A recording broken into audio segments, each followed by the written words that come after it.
Everyone, welcome to my online classes. I am Vicky Rai, going to teach you some important topic related to class 10th science of physics, जो chapter 1 से है, प्रकाश के परावर्तन यानी reflection of light से है। इसमें जो आज का जो क्वेश्चन है वो है कि अवतल दर्पण में साबित करें कि F = R/2 या R = 2F, ये बोथ आर सेम, ये दोनों सेम है। इस क्वेश्चन को अलग अलग तरीकों से भी पूछा जाता है कि जैसे ऐसा भी कहेगा कि अवतल दर्पण में साबित करें कि फोकस दूरी बराबर फोकस दूरी वक्ता त्रिज्या की आधी होती है या वक्ता त्रिज्या फोकस दूरी की दुगुनी होती है। सो इसके लिए हम लोग प्रूफ में चलते हैं और इसके लिए क्या किया जाएगा, एक आपका अवतल दर्पण बनेगा।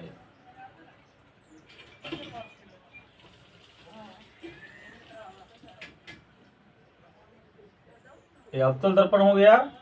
फिर एक प्रधान H खींचेगा, यहाँ का जो पॉइंट होता है वो P होता है, पता है आपको, और यहाँ से आप सेम डिस्टेंस पे F लोगे कंपास की हेल्प से और सेम डिस्टेंस पे यहाँ से C लोगे। अब इसका जो है हम इस दर्पण का नाम जो है वो एलियम दे देते हैं और यहाँ से एक प्रकाश की किरण यहाँ से दर्पण पे पड़ेगी, दर्पण पे आपतित होगी और परावर्तन के बाद वो LF की ओर निकल जाएगी। ये जो पॉइंट हुआ ये इसके लिए L दिया हमने। और ये दर्पण पर एक हम लोग परपेंडिकुलर यानी अभिलंब खींचते हैं हम लोग। अब इस फिगर को हम लोग कैसे लिखेंगे तो आप लोग ध्यान से अपने नोट्स बुक में लिखोगे। माना कि एलियम एक अवतल दर्पण है जिसका ध्रुव P, मुख्य फोकस F और वक्ता केंद्र C है। दर्पण के प्रधान H के समानांतर Al एक किरण चलती है जो दर्पण से टकराने के बाद LF की दिशा में चली जाती है और Cl दर्पण पर डाला गया अभिलंब है। इतना चीज आपको लिखना है, यहाँ पे इतना लिखेंगे हम लोग। उसके बाद आप जब इस फिगर को देखोगे तो इसमें कुछ ज्योमेट्रिकल जो है ज्यामिति का रूप आता है। सबसे पहला तो इसमें जो है, जो पहला है वो प्रकाश के परावर्तन का जो है, जो हमने प्रकाश का परावर्तन रिफ्लेक्शन ऑफ लाइट पढ़ा था, उसका कुछ रूल इसमें फॉलो होता है। जो आप यहाँ पे इस पॉइंट पे देखते हो उसमें क्या देखा था कि एक किरण आप जो है आपतित होती है और परावर्तित होकर चली जाती है और ये जो है अभिलंब होता है। तो इसमें क्या देखा था कि यहाँ का जो एंगल था वो I था, मतलब आपतन कोण, और ये जो था R था परावर्तन कोण। सो इसमें भी जो यहाँ का जो एंगल बनेगा सो वो I बनेगा और इसके साथ जो एंगल बनेगा वो R बनेगा। अब दूसरा जो इसमें ज्यामिति का रूल है, आप यहाँ देख रहे हो कि यहाँ जो Al है वो PC के समानांतर है, ये समानांतर रेखाएं हैं। तो मान लीजिए कि A और A समानांतर रेखाएं हैं। ये हो गया आपका AL और ये आपका हो गया CP। और मान लीजिए कि इसको जो है ये रेखा जो है जो LC है वो प्रतिच्छेद कर रहा है। तो आप क्या देखोगे कि यहाँ का जो एंगल है, ये यहाँ का एंगल आई लिखा हुआ है, सो आई हो गया। तो हमने पिछली क्लास में पढ़ा था कि ये जो यहाँ का एंगल और यहाँ के एंगल का क्या रिलेशन होता है कि एकांतर कोण इसको बोलते हैं, अल्टरनेटिव इंटीरियर एंगल। तो ये जो एंगल होता है अल्टरनेटिव इंटीरियर एंगल क्या होता है, इक्वल होता है। ये आई है तो ये भी आई हो जाएगा, क्योंकि एकांतर कोण बराबर होते हैं। सो आप जब यहाँ आई देख रहे हो, सो यहाँ का भी जो एक पॉइंट है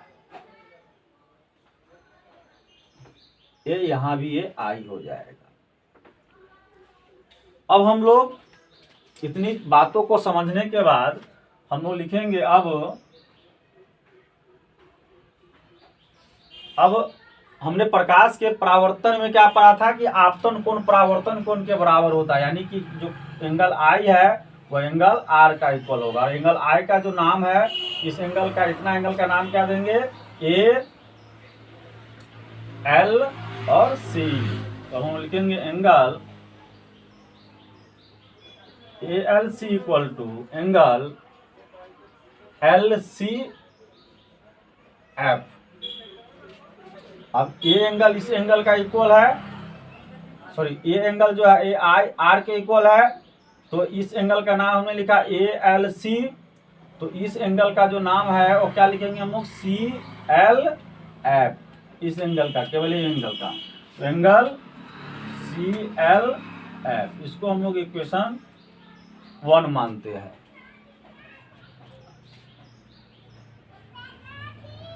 और अब दूसरा एक रिलेशन तो हमने देख लिया कि आपतन कोण परावर्तन कोण का बराबर होता है, उससे हमने इसको इक्वल किया। सेकेंड, अभी आपने क्या देखा कि यहाँ का जो एंगल आई है और यहाँ का जो एंगल आई है, यह दोनों एंगल इक्वल होता है। कहाँ से, यहाँ के नियम से, एकांतर कोण के नियम से। सो इस एंगल और इस एंगल को इक्वल करेंगे, तो angle L C equal to angle L C. इस एंगल का जो नाम है वो क्या देंगे हम लोग, L C F, angle L C F. यह इक्वेशन 2 हो गया।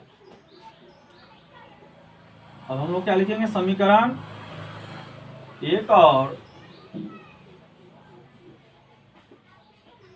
समीकरण 2 से। अब 1 और 2 समीकरण को गौर से देखिए। आप इस समीकरण का LHS वाला जो पार्ट है, तो LHS वाला पार्ट क्या देख रहे हो, ALC और ALC, यानी ये दोनों एक तरफ का पार्ट सेम है, तो और दूसरा तरफ का पार्ट अलग अलग है। ये आपका यहाँ पे ये L है, C है, ये दोनों अलग है। तो इक्वेशन में होता क्या है कि जब एक तरफ का जब पार्ट जो है इक्वल होता है, यानी LHS यदि इक्वल है तो RHS भी इक्वल होगा। तो ये जब दोनों इक्वल है तो इस दोनों तरफ का भी इक्वल होगा। उसको हम ऐसे समझते हैं कि मान लो कि हमारे पास 2 तराजू है। अब एक तराजू पे 1 किलो का वजन रखा हुआ है और 1 किलो आलू है। दूसरे तराजू पे 1 किलो का वजन रखा हुआ है और 1 किलो प्याज है। तो जब 1 किलो इक्वल है तो 1 किलो आलू और 1 किलो प्याज भी इक्वल होगा। सो यहाँ जो है जब ये इक्वल है तो ये दोनों इक्वल होगा। तो इसलिए ये जो एंगल हो गया CLF equal to angle LCF। अब ये जो दोनों angle CLF equal to angle LCF, और CLF तो CLF ये एंगल R हो गया, LCF ये एंगल I हो गया। तो ये 2 एंगल जो है इक्वल है। अब हम जो है ये 2 एंगल देखिए यहाँ और यहाँ, जो एक त्रिभुज बना रहा है, ये जो यहाँ पे यह एक त्रिभुज बना रहा है, इसी का दो एंगल है जो इक्वल है। तो त्रिभुज LCF के क्या है, समान कोण है। तो यदि एक त्रिभुज का 2 कोण समान होता है तो वह त्रिभुज क्या हो जाता है, समद्विबाहु त्रिभुज। अतः त्रिभुज LCF एक समद्विबाहु त्रिभुज है। तो समद्विबाहु त्रिभुज है, तो समद्विबाहु त्रिभुज में एक रूल होता है कि यदि कोण समान हो तो उसके सामने की भुजा भी समान होती है। सो आई है, तो आई के सामने का जो साइड है ये हो गया, जिसका नाम हो गया एल एफ। सो हम लोग क्या लिखेंगे, एल एफ इक्वल टू, अब यहाँ आर एंगल है तो आर एंगल का सामने का साइड कौन हो गया, ये जिसका नाम है सी एफ या एफ सी। तो L F equal to F C, ये हो गया। ये किस रूल से हुआ कि त्रिभुज एलसीएफ से समद्विबाहु त्रिभुज है और समद्विबाहु त्रिभुज में दो कोण समान होते हैं, और दूसरा नियम क्या है कि समान कोण के सामने का जो भुजा भी समान होता है। So L F equal to F C. अब एक चीज हम लोग देखते हैं यहाँ पे कि हमने एल को यहां से, ये एल जो किरण है ये हमने यहां से लिया। अब मान लीजिए कि यह किरण यहां नहीं होके यह किरण यहां से यदि इसको गुजरता तो यहां जो है ए हो जाता और यहां पे ये एल हो जाता, तब क्या होता, तब एल जो है पी के बिल्कुल निकट में आ जाता, नजदीक में आ जाता। तो यहां पर एक कंडीशन बनता है, माना कि एल पी के बिल्कुल निकट है, तो माना कि एल पी के बिल्कुल निकट है, तो बिल्कुल निकट होने का मतलब क्या होता है कि वो उसके बराबर हो जाता है। तो माना कि एल पी के बिल्कुल निकट है, इट मीन्स एल बराबर क्या हो जाएगा, पी हो जाएगा। अब इसको हम ऐसे समझते हैं कि आपका घर है और आपके बगल में किसी का घर है, तो आप क्या समझते हो कि हमारा दोनों का घर ये लगभग एक ही है, हम बगल में ही है, यानी एक ही घर है। आप अपने घर में रहो या उसके घर में रहो, ठीक है। तो इसलिए जब निकट है तो एल का वैल्यू जो है वो एल बराबर पी का हो जाएगा। अब जो है हम, तो जब एल इक्वल टू पी हो गया तो यहां जो देख रहे हो एल एफ, तो यहाँ एल के जगह पे क्या हो जाएगा, पी हो जाएगा। सो एल के जगह पे हम लोग यहाँ पी डालेंगे, P F equal to F C. अब पी एफ जो है, अब ये दूरी यहाँ देखिए पी एफ क्या है, तो पी जो है, पी और एफ ये क्या है, ये एफ है, जिसको हम लोग ध्रुव और फोकस के बीच की दूरी को फोकस दूरी कहते हैं। ये फोकस दूरी है, तो ये तो एफ हो जाएगा। अब एफ सी देखो, तो एफ सी कहाँ है, यहां से यहां तक का डिस्टेंस जो है वो एफ सी है। तो एफ सी कोई ऐसा आपने पढ़ा टर्म, दर्पण में कोई ऐसा टर्म तो नहीं पढ़ा कि भाई वक्ता केंद्र और फोकस के बीच का कोई दूरी कुछ होता है, तो है। तो इस कंडीशन में जब वो कुछ दूरी हम डिफाइन नहीं करते हैं तो इसका दर्पण में सारी दूरियां ध्रुव से मापी जाती है, यानी पी से मापेंगे। सो हम लोग एफ सी का जो डिस्टेंस है, एफ सी का डिस्टेंस मापने के लिए क्या करेंगे, ये पूरा यहाँ से पीसी में से यदि हम लोग ये पीएफ को घटा दे तो हमको ये एफसी बच जाएगा, मालूम हो जाएगा, है ना। और यहाँ क्या है, पीसी यानी ध्रुव और वक्ता केंद्र के बीच की दूरी वक्ता त्रिज्या हो गया, यानी यहाँ से यहाँ तक की जो दूरी है वो आर हम लोग जानते हैं, और पी और एफ का जो दूरी है वो एफ है ही। सो हम लोग एफसी का जो दूरी निकालेंगे तो उसके लिए क्या करेंगे, पीसी माइनस, सॉरी ये जो पीएफ है सो तो पीएफ रहेगा ही, क्योंकि पीएफ एफ को डिनोट करता है, और एफसी का जो डिस्टेंस मापेंगे सो ये पीसी माइनस पीएफ। अब ये पीएफ इधर है माइनस पीएफ, तो इस पीएफ को हम इधर ले आते हैं, तो PF plus PF equal to इधर क्या हो जाएगा, पीसी। तो PF PF 2pf equal to PC. अब 2pf, तो pf क्या है, यहाँ देख रहे हो pf जो है वो फोकस दूरी है, जिसको हम लोग f से लिखते हैं। सो यहाँ पे हम लोग क्या लिख सकते हैं, f।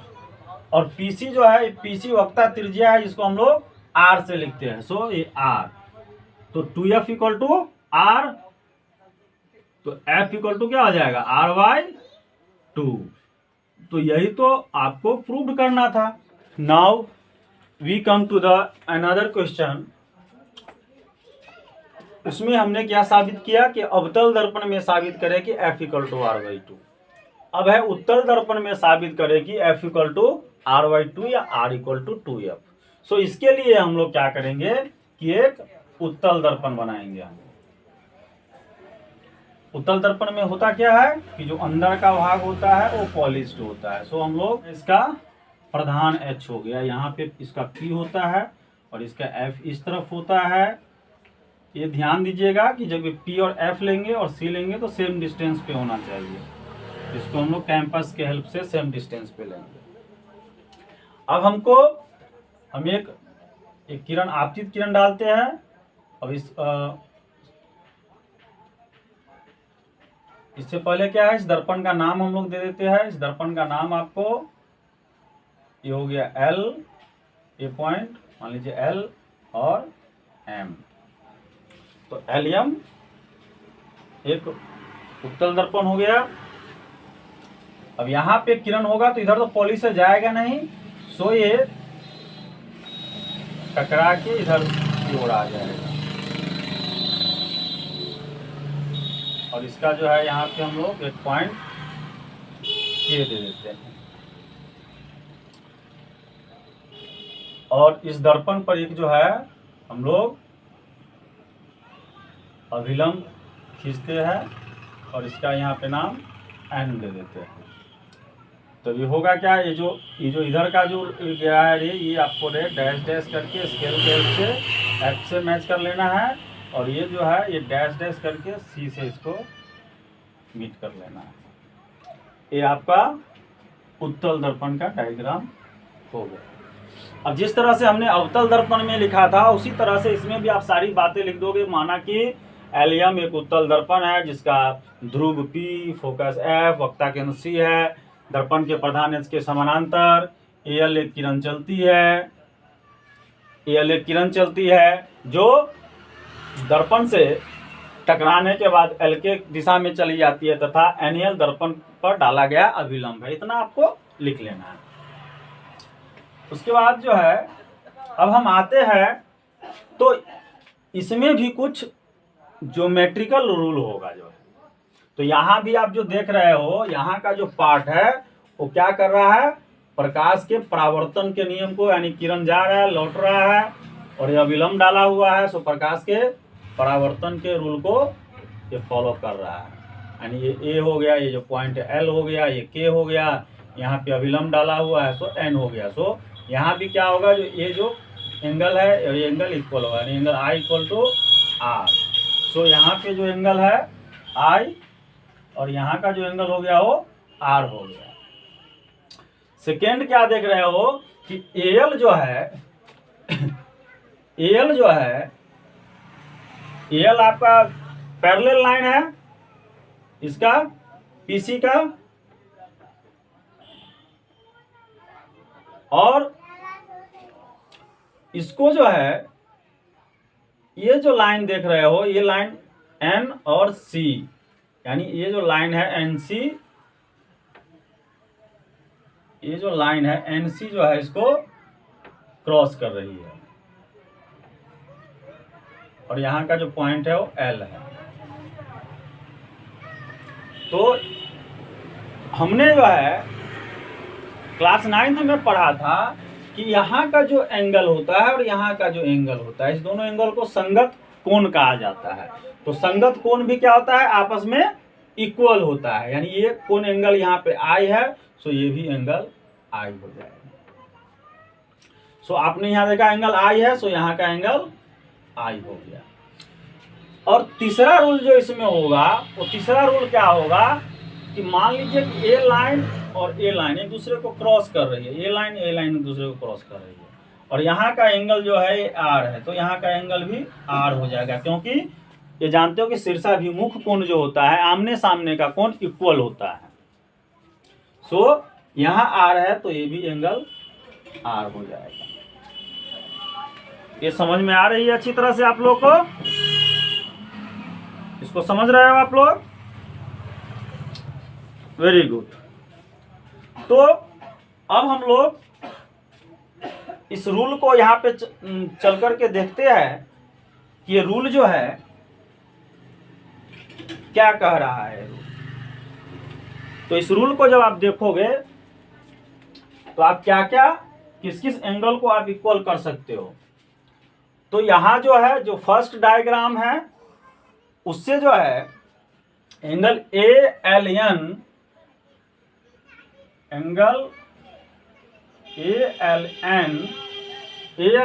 इक्वल होगा एंगल NL के।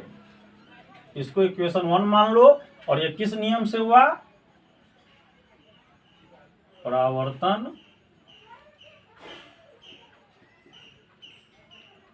के नियम से। परावर्तन के नियम से हो गया।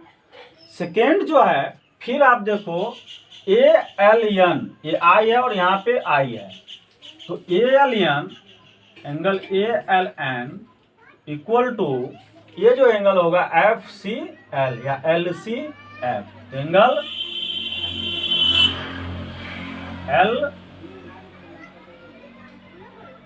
LCF के इक्वल होगा। इसको हम लोग 2 और किस नियम से इक्वल है? तो संगत कोण से।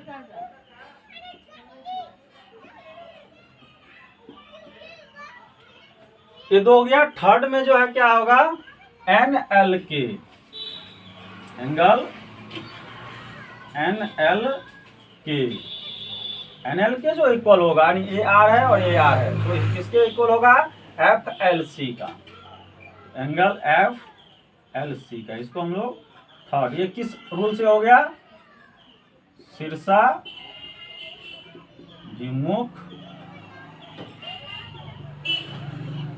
शीर्षाभिमुख कोण से। समझ में आ रहा है? अब यहाँ इस समीकरण को देखने का जरूरी है कि ALN और ALN ये दोनों इक्वेशन में ये साइड इक्वल है, तो ये साइड इक्वल होगा, यानी एंगल जो है एंगल NL के इक्वल हो जाएगा एंगल LCF का। हो जाएगा इक्वल 1 और 2 से, यानी 1 और 2 से। और थर्ड जो आपका कह रहा है कि एंगल NL के इक्वल है एंगल FLC का। तो यहां क्या देख रहे हो कि इसमें 1 और 2 से क्या इक्वल हुआ? NL के इक्वल टू LCF, और थर्ड में NL के इक्वल टू FLC।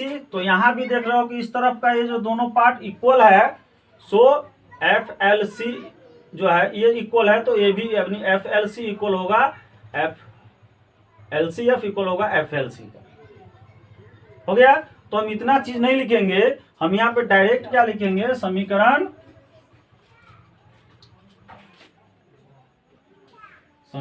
1, 2 और 3 से। तीनों को जब मिला देते हैं तो क्या हो जाएगा? Angle LCF equal to angle FLC। LCF, अब यहां इस फिगर को देखिए, LCF यानी A एंगल I, और FLC यानी A एंगल R। A और A एंगल इक्वल है, और ये जो ये 2 एंगल है वो किस यहाँ पे ट्रायंगल बन रहा है, इसी ट्रायंगल का ये दोनों भाग है, दोनों एंगल इक्वल है। तो ये ट्रायंगल क्या है? LFC या LCF। तो अतः ये त्रिभुज LCF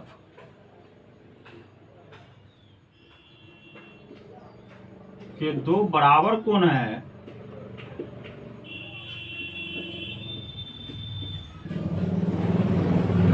इसलिए त्रिभुज LCF एक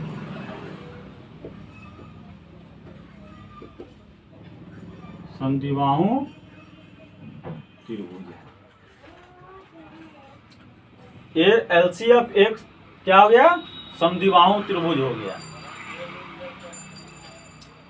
तो समद्विबाहु त्रिभुज हुआ, तो समद्विबाहु त्रिभुज के बारे में आप जान गए, 2 कोण बराबर है, सो जब कोण बराबर होता है तो सामने की भुजा भी बराबर होती है।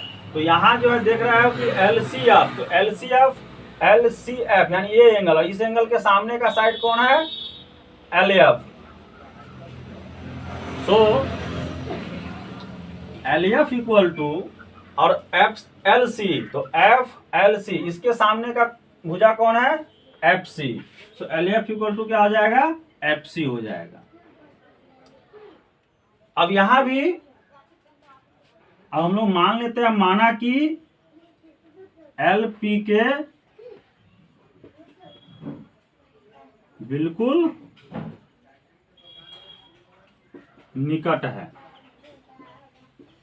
अब मान लीजिए कि LP का जो है क्या है? बिल्कुल ही निकट है। तो जब LP के बिल्कुल निकट होगा तो इट मीन्स क्या होगा? L इक्वल टू P हो जाएगा। पिछले भी मैंने बताया था कि L मान लीजिए यहां नहीं होके यहां होता है, एकदम निकट में होता, तो LP के इक्वल में हो जाता। सो अब यहाँ L के जगह पे हम क्या पुट करेंगे? P। सो यहाँ पर जो आप देख रहे हो LF, सो यहाँ पे क्या हो गया? L हो गया P और PF, और इधर तो F है, इसमें कुछ चेंज होने वाला नहीं है। PF इक्वल टू FC हो गया। अब हम लोग कोई भी दर्पण हो, दर्पण की जो दूरी होती है वो कहाँ से हम लोग मेजर करते हैं? वो ध्रुव से मेजर करते हैं। तो PF तो यहाँ PF तो दिख रहा है कि फोकस दूरी है, जिसको हम लोग F से लिखते हैं, इसमें तो कोई चेंज नहीं होगा। FC में हम लोग देखते हैं FC का डिस्टेंस A है, और इस डिस्टेंस को लेने के लिए हम लोग क्या करना होगा? PC में से हम यदि PF को माइनस कर देते हैं तो हमारा ये जो डिस्टेंस बच गया वो FC हो जाएगा। तो सो यहाँ PF है तो PF ही लिखेंगे, और FC के लिए क्या लिखेंगे? PC minus PF। अब हम लोग ये PF इधर है, सो इधर ले आते हैं इसको। तो ये ऑलरेडी PF ऑलरेडी पहले से है, इस माइनस PF को इधर लाते हैं तो प्लस PF, और इधर बच गया आपको PC। तो PF और PF क्या हो गया? 2PF equal to PC। और PF का वैल्यू क्या है? PF को F से डिनोट करते हैं, तो 2 इंटू F, और PC क्या है? वक्ता त्रिज्या है, जिसको R से, सो R, तो F इक्वल टू क्या हो गया? R/2 ये हो गया। या क्रॉस मल्टीप्लिकेशन करेंगे तो R इक्वल टू 2F। जो आपको प्रूव करना होगा वो हम लोग ले आएंगे, ये आपका प्रूफ हो गया। ओके, तो इससे ओवरऑल जो प्रूफ से हमको क्या समझ में आया कि जो फोकस दूरी होती है वो वक्ता त्रिज्या की आधी होती है, और वक्ता त्रिज्या जो होती है वो फोकस दूरी की दुगुनी होती है। तो थैंक्स फॉर वाचिंग। अच्छा लगा हो तो वीडियो को लाइक करें, और कोई कंप्लेन सुझाव हो तो उसे कमेंट बॉक्स में डालें। Thanks all of you. फिर मिलते हैं नेक्स्ट वीडियो में।